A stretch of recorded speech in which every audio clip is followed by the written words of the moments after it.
ஒரு வழியாக முத்து வந்து சிவனையும் பார்வதியும் கன்வின்ஷன் படுத்துகிறாருங்க.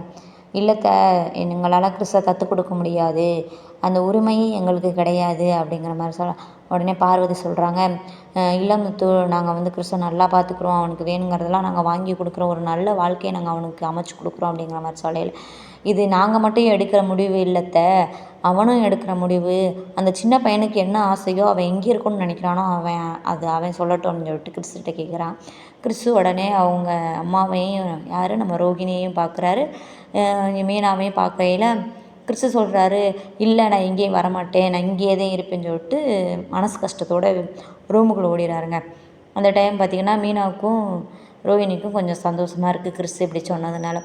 அதோட உடனே நம்ம பார்வதி சொல்கிறாங்க விஜயாட்ட, பத்தியா அந்த சின்ன பையனுக்கு இங்கே இருக்கிறதே ஆசை, அவன் ஆசையை நான் கெடுக்க வருமான்னு சொல்லிட்டு அங்கேருந்து போயிடறாங்க. அந்த டைம் வந்து முத்து உட்காந்து யோசிச்சுட்டு இருக்காரு. மீனாவை உடனே வெளில கூட்டிகிட்டு போகிறாருங்க.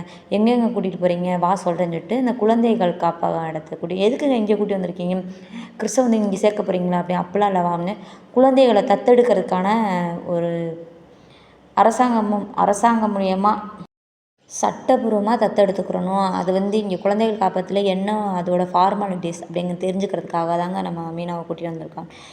உடனே மீனாவுக்கு ஷாக்காயிடுச்சு. என்ன சந்தோஷமான ஒரு விஷயம் சொல்லவும் உனக்கு ஷாக்காக இருக்கா அப்படின்னு. உடனே மீனா வந்து வெளியில் வாங்க உங்ககிட்ட கொஞ்சம் பேசணும்னு சொல்லிட்டு, யாரை கேட்டு நீங்கள் தத்தெடுக்கணும்னு முடிவு பண்ணீங்க, என்னையை கேட்காம நீங்கள் உங்கள் இஷ்டத்துக்கு பண்ணுவீங்களா, கிறிஸுக்கு அம்மா இருக்காங்க பாட்டி இருக்காங்கன்னு சொல்லிட்டு ஃப்ளோவில் அம்மான்னு சொல்லையில், இல்லை அம்மா இல்லாமல் அப்படின்னு சொல்லையில், அதெல்லாம் நம்ம தத்தெடுக்க முடியாது, என்னை கேட்டு முடிவு பண்ணணும்னு சொல்லிட்டு கோவமாக இங்கேருந்து கிளம்பி, என்ன மீனா நீ பேசிகிட்டு இருக்க, கோவமாக நம்ம மீனா இங்கேருந்து போயிட்டு கோயிலில் போய் சாமிகிட்ட வேண்டிக்கிட்டு இருக்காங்க.